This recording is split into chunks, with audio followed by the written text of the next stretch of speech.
I'm back with a OLLIE'S craft and coloring book haul. My very first. I'm very excited that I finally got into that. I've seen it before, but I didn't know they had crafty items.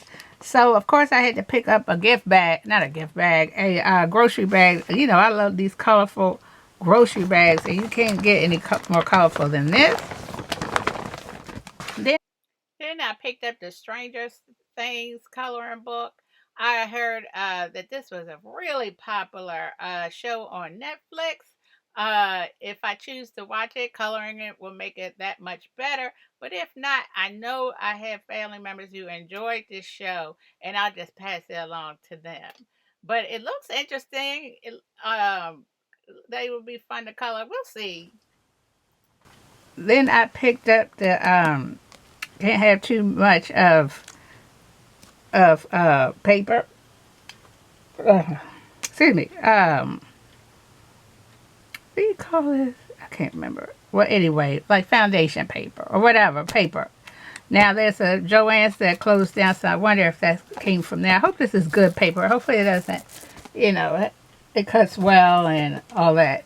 But I'm excited to get that and to get the paper pad and a quick flip food.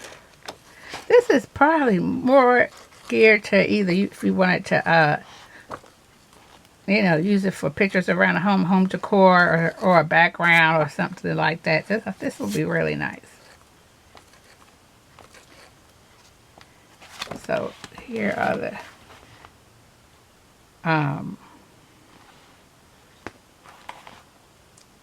what's in it. So this is where I'm real excited. I used to watch Star Wars back in the day. I need to get back on that. So many iterations of it now, but this is going to be so fun to color this Star Wars coloring book. Now, I'm old enough when they used to, if you paid your ticket, you could go in there and watch it over and over again. Me and my brother just sat there and watched it over and over and over again. It was really fun.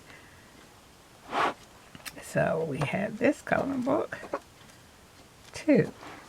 So that's the end of my first ever, but I am going back definitely to see what they have in OLLIE'S. So I'd like to thank you so very much for watching, and I will talk to you soon. Bye.